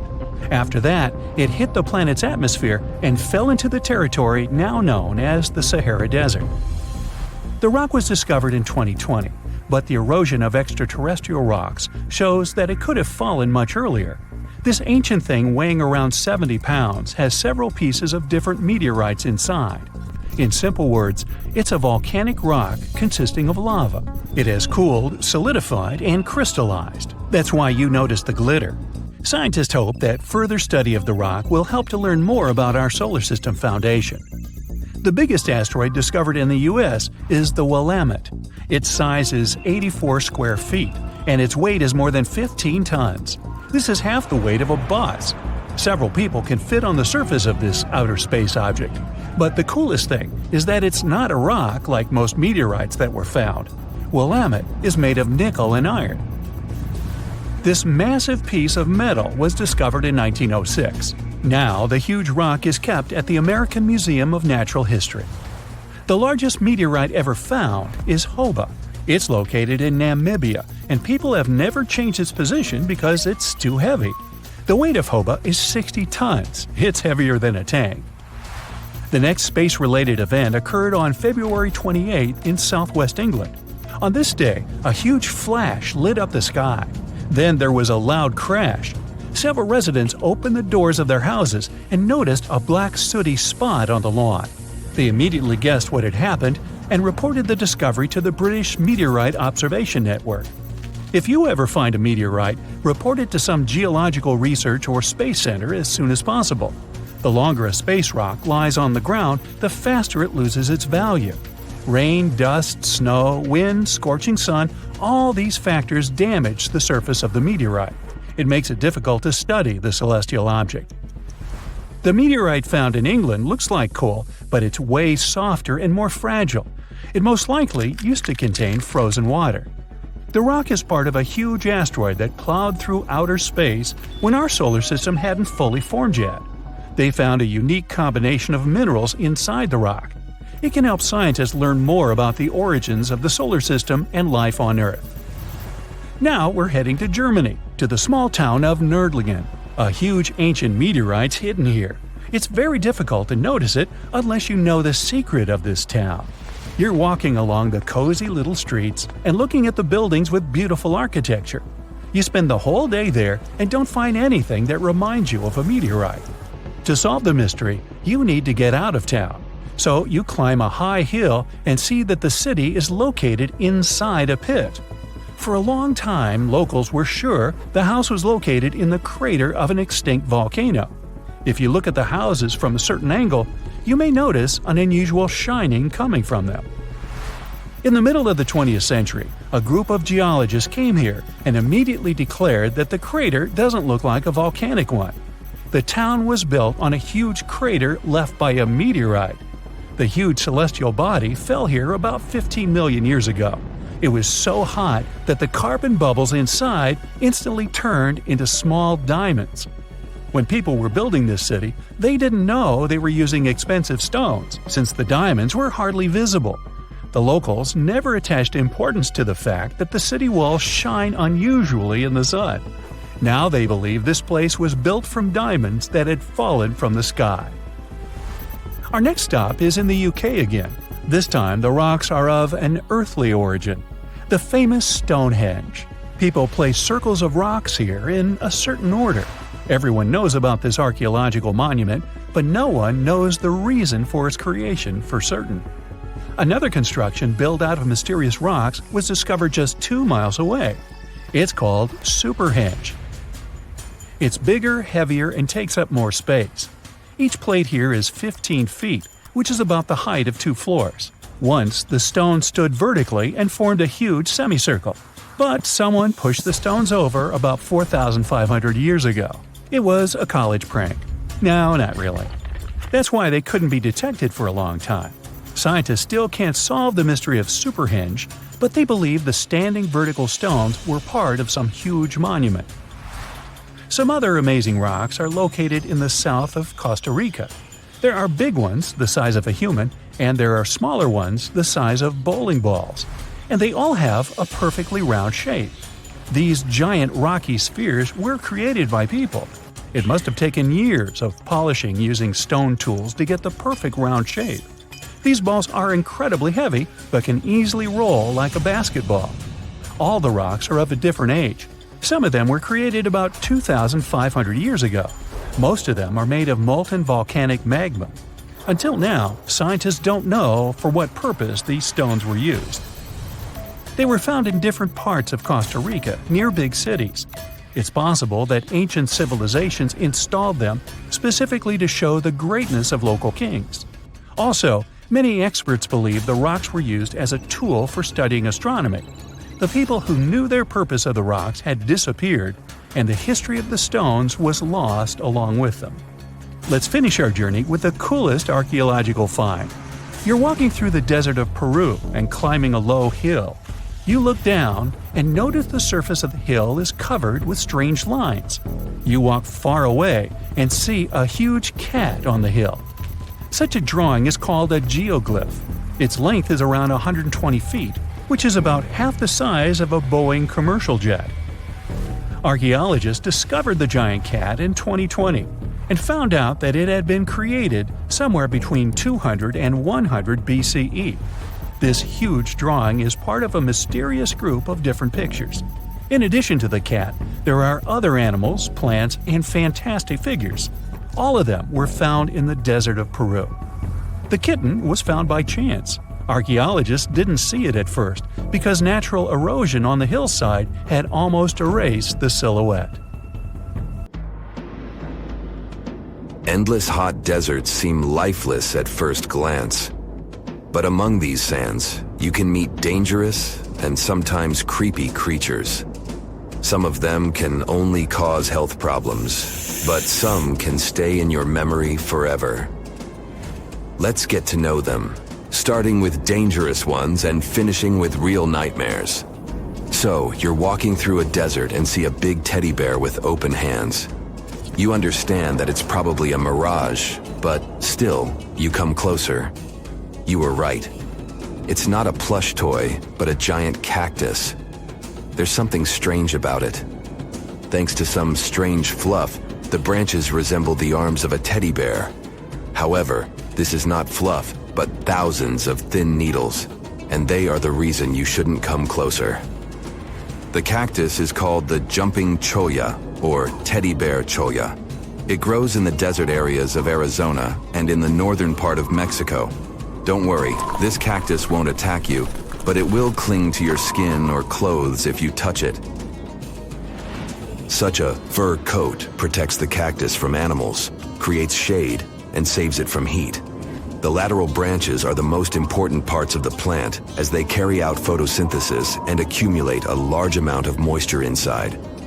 So, despite all the danger, the cactus can be helpful for desert wanderers. And the danger here is needles. If you look closer at them, you will see they have the shape of hooks. One touch, and hundreds of thorns are already in your finger. It's pretty difficult to get rid of them, and the needles cause unpleasant, painful sensations. But the coolest thing about this cactus is the way it reproduces. The plant clones itself in a new place. When animals and people pass the jumping cholla and touch it, the cactus gives them a small piece of itself, along with the needles. As soon as you throw this piece to the ground, it takes root and starts growing. The degree of danger is rising. The next monster from the desert is running toward us, and that is an ostrich. Many think these animals are cowards hiding their heads in the sand. You will most likely change your mind if you're unlucky enough to meet one. Usually, ostriches are not aggressive, but you should run if you come closer to their nest. On the other hand, you won't be able to do that because ostriches move at a speed of 43 miles per hour. You need a car to get away from them. They run and hit their enemy with their chests. There have been cases when ostriches attacked vans and caused significant damage to them. But the main danger these birds present is their powerful legs with sharp claws. They can deliver strong blows with them and even beat a prone opponent. So yes, if you see an ostrich in the distance, go the other way. This small spotted lizard lives underground almost all the time in the arid deserts of the southwestern US and northwestern Mexico. Sometimes it goes outside to find lunch. It only seems cute, but in fact, it's a dangerous Gila monster. Its thick skin protects the reptile from hawks, coyotes, and other predators. But its main protection is its venom. Snakes and spiders inject their toxins using long, needle-like fangs. The Gila monster clamps down and chews the prey to spread the venom. And when it bites a person, it can keep its jaws closed for a long time. Getting rid of the animal is a tricky feat. People who have experienced the effects of the venom say it feels as if hot magma passes through the veins.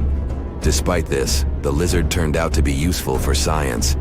Doctors used its venom to create medicines for diabetes and obesity. The time has come. Now you're about to meet one of the creepiest creatures living in the desert. Be quiet and listen to the silence. Stand still. There's no one around. Suddenly, you hear some hissing coming from below. You lower your head and see it. A big yellow spider the size of a human palm with strong jaws and long legs hides in the shadow of your body. In horror, you run away from this monster, but it goes after you. It isn't easy to do it in this situation, but try to calm down. The creature isn't interested in you. It wants only your shadow to hide from the scorching sun. Anyway, it's better not to touch it. The powerful jaws of the camel spider can cause unpleasant sensations, to put it mildly. And, by the way, this creature isn't really a spider. Yeah, it belongs to the class of arachnids, but it's a separate species, Sulpagid. It likes to bite. It's fearless and pretty aggressive. The spider preys on insects, lizards, rodents, and small birds. It can also move at a speed of 10 miles per hour. For their small size, this is very fast. You need to be a professional athlete to run away from it. Most often, you can find camel spiders in the deserts of the Middle East, but they also live in Mexico and the southwestern US. These runners are nocturnal and try to avoid the sun during the day, so they are always hunting your shadow. By the way, they got their name because they often hide in the shadows of camels. You won't hide from them during the day, but they will also want to come after you at night, especially if you make a fire. Sulpugids always run to the light in the hope of eating something. Some species of these spiders make a hissing sound to scare their enemies away. Now, let's calm down for a second and leave the hot desert. We're going into the humid tropics of Tanzania. Under tree bark, fallen leaves, and in dark caves, you can meet one of the most terrifying creatures on Earth, a tailless whip scorpion. Imagine a big scorpion without a tail, with a flat body that looks like it has been pressed by something. It's similar to spiders, but has no venom glands and can't spin a web. This monster is silent and fast, but the scariest thing is its 2 front claws, twice as long as the creature itself. Any prey it catches will never escape. Life in a dark cave has spoiled its eyesight, so the whip scorpion tries to avoid sunlight. During molting, it climbs up to the ceiling and slowly comes out of its old skin. Imagine directing your flashlight there and seeing small cocoons out of which pale spiders with excessively long legs crawl. If you really meet it, be calm and slowly go away as far as possible. Be careful. The flat scorpion can crawl under your clothes in a second and bite you in the stomach. And that's not the worst part. Okay, this is a joke. This pretty guy is one of the shyest and most harmless creatures among spiders and scorpions. It's afraid of you and will never attack. Many consider it beautiful and keep whip scorpions in glass terrariums. If you want such a pet, carefully watch it so that it doesn't run away from its house. If it happens, it will be pretty challenging to catch it again. In a matter of moments, it can get under your bed or go through gaps in the floor. Then it'll go to your neighbor's apartment through a ventilation system and scare people there. Okay, how about one more scorpion? It's not as creepy as the other creatures in this video, but it's the most venomous scorpion in the USA. This is the Arizona bark scorpion. The problem is that you can see it in the desert, in your home, or in the yard. These dangerous venomous beasts crawl into rooms and often sting people. One time is enough to cause pain, similar to a bee sting. But someone with an allergy may experience paralysis, breathing problems, and other health issues.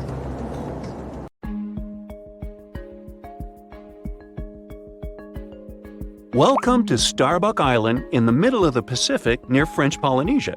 Even if the name brings to mind a strong coffee smell, you will find no frappuccino there. The island is uninhabited. It's also pretty tiny, just 5.5 miles east to west and about 2 miles north to south. The island is so small, New York City could fit in 18 such islands. Seems like there can be zero interesting things, but Google Maps have something to surprise you. A couple of months ago, there was a viral TikTok video about a weird saucer-shaped object found on Google Maps on Starbuck Island. The video racked up over 5 million views in 2 days. The creepiest part is that there's a long streak traversing almost the whole island. It looks as if someone had to brake with all their might, but failed, and it resulted in a crash of that saucer-looking vehicle. Could that be another possible proof that we aren't alone in the universe, and someone tried to visit us and couldn't drive very well? All these speculations are blood-chilling, and the users believe no one knew the true story behind those traces and the saucer. Little did they know that back in 2009, a group of explorers visited the deserted island. They made a couple of videos that were uploaded to the net. Thing is, the island didn't used to be that deserted. In the 19th century, Starbuck Island was used for guano mining. A tiny clarification here. Guano is bird and bat droppings. Yeah, droppings mining doesn't sound quite convincing, but guano is rich in phosphates, and phosphates have a lot of uses and can be used as fertilizers. So, since there were some people on that island, they had to construct a sort of temporary settlement, which they did. Now, back to Google Maps. Do you see that angle? Right. The satellite picture can be compared to the pictures and videos made in 2009 by the explorers. Another point proving that this weird object has a terrestrial origin is that there are some trees on the island, which is bizarre. These trees aren't native to coral limestone terrain, and they were definitely planted by people. Mystery solved. The saucer-shaped object is not an extraterrestrial vehicle, but what remains from a settlement. And the traces stretched out across the island? Who knows? But it's definitely nothing out of this world. Another TikTok user claimed they saw zombies on Google Maps. Let's see if this one is true. First off, the video scared over 1 million people who watched it. This TikTok starts with a view from afar, and as the user zooms in, we understand we're in Finland. Then we see an inscription. Alright, I surrender. Finnish viewers, help me out here. The next thing we see is a low-quality Google Street View image, and that shot sends shivers down my spine. It looks like a mass gathering of people, but they don't look quite alive. The image looks foggy and bewildering. Are these real zombies? Sure thing they're not. First off, let's deal with the inscription. It translates to English as "a quiet people's facial artwork by this person." So, he is a Finnish dancer and choreographer and intended the silent people artwork to be part of his performance. But now it's an independent art piece. Fun fact, the silent people figures get changed twice a year, in the fall and at the beginning of the summer. They get all the clothes from donations. Bang! Another myth debunked. Right side 2, TikTok myths 0. Right, now take a look at that pic. Anything weird you've noticed? Right, it's a 3-legged girl. The satellite picture was taken in Croatia, but there's nothing to worry about. These are nothing but Google Maps issues. Thing is, the technology used for Google Maps purposes has a curious algorithm. Each object gets photographed several times, and then the resulting photos are stitched together to achieve the most accurate image. In most cases, it works, but sometimes it seems like the technology tries too hard, and it results in extra details and sometimes extra limbs people have in the photo. And if we're going to have a 3-legged race, then I'd bet on her. There's nothing that can escape the all-seeing satellite eye, right? On September 20th, 2022, a TikTok user posted a video about a plane found underwater on Google Earth app.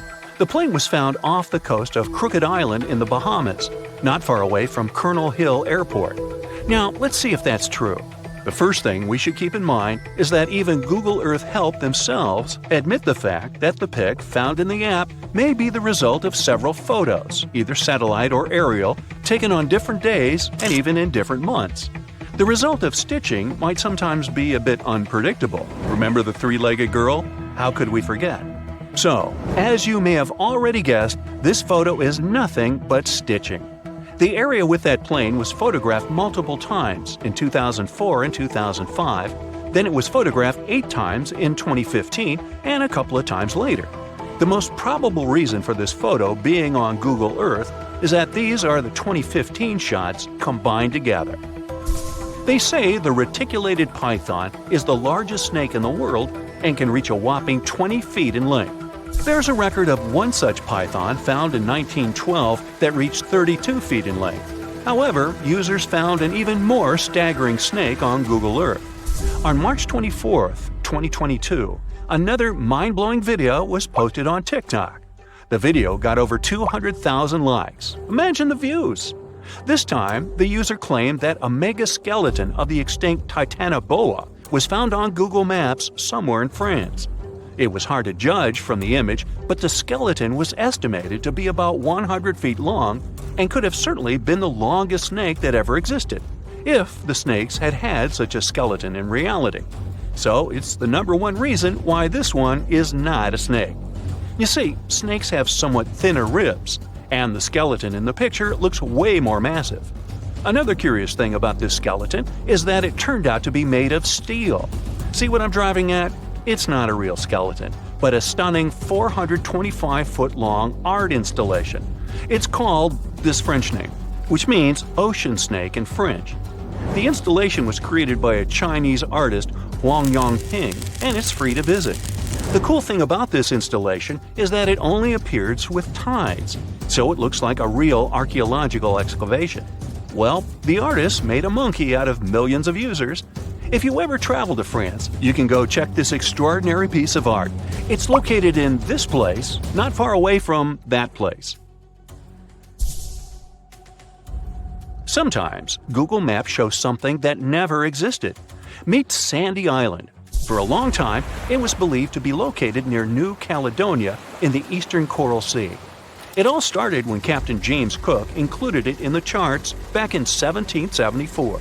He never visited it, but it was later included in several more charts as a precaution against reefs. At the time, it was standard practice.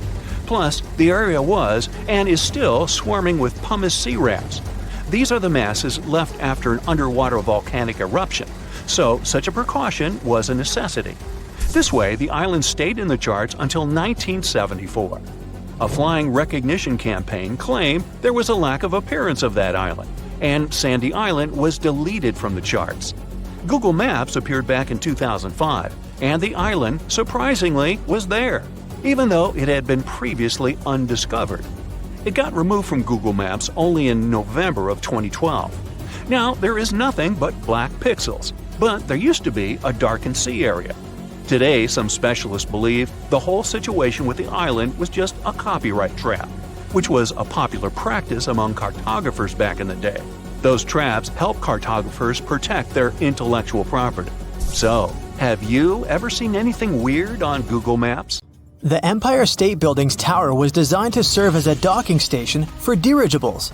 At that time, people believed that these airships would become the main means of transportation in the future. The project included gangplanks, check-in and customs offices, and so on. But then the engineers realized that the wind up there was too strong for their plans, and they gave up on their idea. Angel Falls, the largest uninterrupted waterfall on the planet, is more than twice as tall as the Empire State Building. During the dry season, the falling water sometimes evaporates before it reaches the ground. One of the most mysterious sounds ever heard on Earth was the bloop.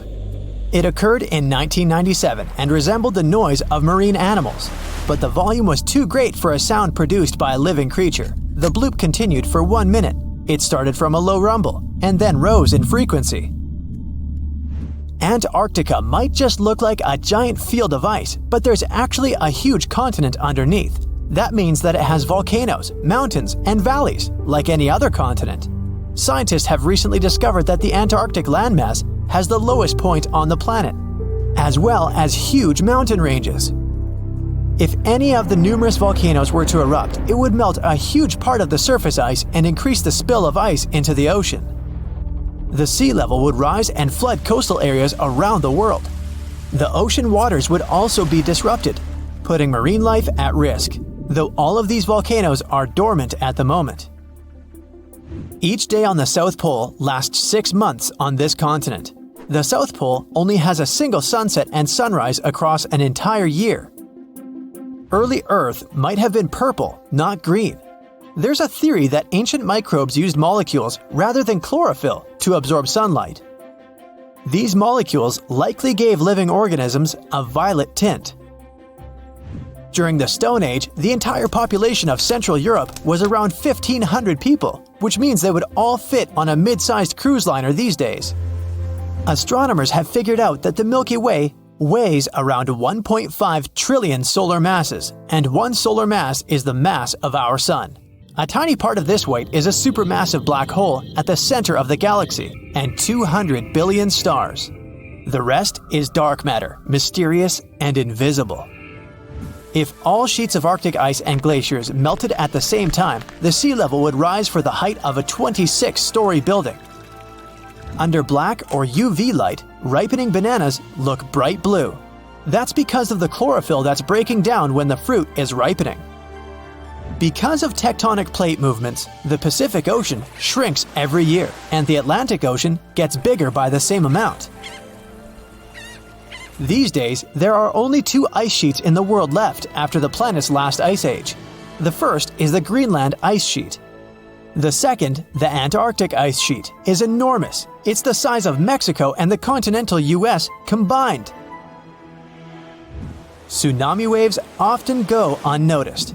They don't rise for more than several inches above the surface until they reach shallow waters. When the ocean is deep, though, they can travel as fast as a long-distance passenger airplane.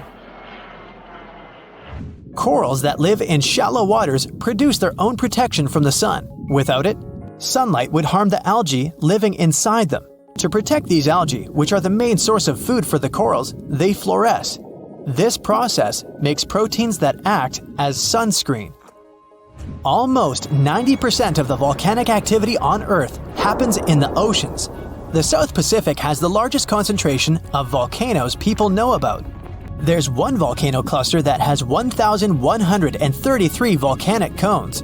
All of them are active and cooped up in an area the size of New York State. The Zemchug Canyon in the middle of the Bering Sea is the largest underwater canyon ever discovered. There are more treasures and artifacts at the bottom of the ocean than in all museums in the world combined. In 1900, one of the biggest hurricanes struck near Central America and in the Gulf of Mexico. It then went as far as Florida and Texas and is considered to be the most devastating hurricane in the United States history. They first detected it on August 27th, and it lasted for many days. By the time it reached the Texas coast, the storm had turned into a Category 4 hurricane. Hurricanes are categorized on wind speed and intensity using something called a Saffir-Simpson scale. There are 5 different categories from 1 to 5, with 1 being the weakest and 5 being the strongest. The people of Galveston had less than 4 days to prepare for the arriving storm that even stretched out to Oklahoma and Kansas.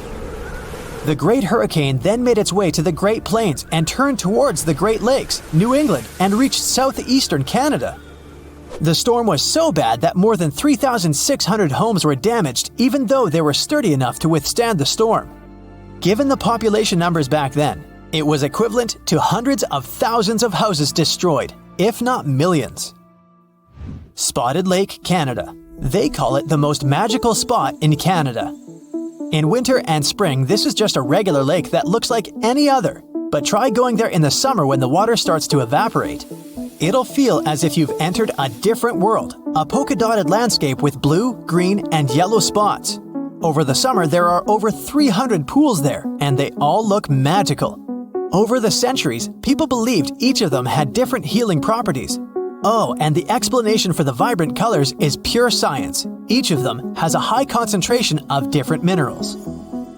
We live inside the sun. Its atmosphere stretches far beyond its visible surface, and even though Earth is 93 million miles away from the star, it's still within reach of the sun's atmosphere. Auroras happen when charged particles from the sun get caught by Earth's magnetic field and crash into the upper atmosphere near the poles. Our planet is gradually slowing down the speed of its rotation. It happens at an unhurried pace of 17 milliseconds per 100 years. Because of this, our days are becoming longer, and still, only after 140 million years, a day on Earth will last 25 hours. Earth's southernmost continent, Antarctica, is only the 5th largest one, but it contains almost 70% of the planet's fresh water and 90% of the world's ice. Antarctica is also considered to be a desert. Lots of rocks on Earth have a Martian origin. Scientists analyze the chemical content of some meteorites found in the Sahara Desert, Antarctica, and other places. It turned out that these rocks had arrived from the Red Planet. The largest sandcastle in the world is located in Denmark. 30 sand sculptors who created it used more than 5,000 tons of sand. To make it more durable, they added 10% of clay, together with a layer of glue. They built it to stand tall against long and stormy winters. Some photons that don't get absorbed are re-emitted, and their wavelength determines the color we see. When you expose a material to sunlight or photons of higher energy, it can damage its chromophores, which is why they won't be able to emit photons at certain wavelengths. Red materials fade in sunlight the most. Their chromophores emit red light in a way they mop up photons of the rest of the wavelengths. From 60 to 100 tons of space dust drift down to our planet's surface every day. These tiny cosmic particles are mostly released by comets, which are usually made of dust and ice. When the sun turns this ice into vapor, the remaining dust travels down to Earth. Wow, this port is so buzzing. Thousands of people come here every day to work, cargoes come and go, fishers are weighing their catches for the day, and even posh cruise ships pop in here to show this idyllic place to all the people on vacay. The ocean shore is fantastic. People walk along the beach eating ice cream or building sandcastles. Oh, and by the way, right now we're standing where the Sahara Desert used to be. Normally our lifetime is too short to see any major changes. We don't notice mountains rise or the way rivers change their course. Entire valleys may be sinking, but it usually takes too long for them to sink entirely. Still, a group of scientists recently noticed there's a new ocean being formed really fast, and we can even witness it appear. Look here! It's the Afar Triangle. There's the Horn of Africa Peninsula not far away. It's the exact site where the 6th ocean is being born at the moment. Wherever you are, you're basically standing or sitting on a tectonic plate. You're just sitting on a couch watching this video? Cool! Your couch is standing on the floor, your floor makes part of your house is standing on the ground, and if you take a deeper look, it all stands on one of 15 principal tectonic plates. Together, these chunks are referred to as lithosphere. It's like a nice apple pie. The crust is the lithosphere, and the fragile apple filling is everything that's on the planet's surface. If the crust cracks, the filling leaks out. And this is what any earthquake is like. A tectonic plate, aka the crust, moves. The filling, also known as houses and people, is disturbed. Africa is made up of 2 plates, the Nubian and the Somali ones. Yeah, that's a large pie. And it seems like these 2 plates are constantly separating. It leads to an oceanic spreading ridge. It looks like the African continent is literally unzipping a part of it at this moment. A 345 square mile chunk of the Sahara Desert just split, so the magma rose. It triggered a series of earthquakes across Ethiopia, Eritrea, and Djibouti. And it's not just some minor earthquake. There are lots of fumes rising from those fissures, and it smells like sulfur. Phew! The eruptions slowly pushed the old lava sediments away, which is followed by creation of the new seafloor. The crack is filled with magma, and when it cools, it forms the new oceanic floor. If this process doesn't stop, the Red Sea will finally flood the area, forming the Sixth Ocean, and Africa will be split into two parts. So we'll basically have two Africas. But wait. Neither you nor your grandchildren are going to see that Sixth Ocean. You'll only have 5 of them throughout your life. Same with our future generations. Same old Pacific, Atlantic, Indian, Arctic, and the Southern Oceans. Before the oceanic floor gets solid, and before the Red Sea actually starts flowing in there, many thousands, if not millions of years must pass. The continents move as fast as your nails grow. And imagine that the longest nail ever seen in history was the thumbnail of an Indian man reaching almost 6.5 feet before he cut his nails. It took him almost 60 years to grow it. Now think how far the continents will have to move by the time you celebrate your 100th birthday. Spoiler, it's not going to be very far. But anyway, you can witness some minor changes that take place even now. All those cracks that may not seem that significant so far make all the landscape in the Afar region look really unique. There's a couple more reasons for this uniqueness. Meet Erta Ale in Ethiopia, the volcano famous for its world's longest-lasting lava lake. It's located in the Afar Depression, also known as the Afar Triangle. By the way, depression refers to the sunken area. There's nothing sad about it. It's not the only volcano in this area. Eritrea, known as the Nabro volcano. It's never erupted, yet the lava in this area is pretty active. More volcanoes are to come because of the tectonic plate movements. They pull away from each other, and the Earth's crust gets thinner. The weaker the area is, the more volcanoes there are. Okay, the plates are separating, and it's kind of inevitable. It's just the question of time. This process is also called the Afar plume. We'll get more volcanoes, it's inevitable either. But how does it happen? Remember that apple pie? Yes, it was delicious. Well, things are actually much more complicated. The outer layer we walk on is relatively delicate and is made up of multiple broken pieces. It's like the eggshell or a lattice top on a pie. Let's take a deeper look at all the ingredients of this pie.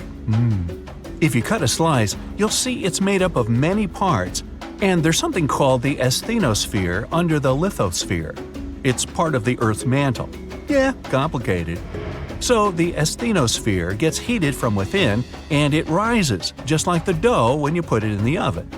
Remember those cracks on the surface of a freshly baked loaf of bread? Man, I'm getting hungry.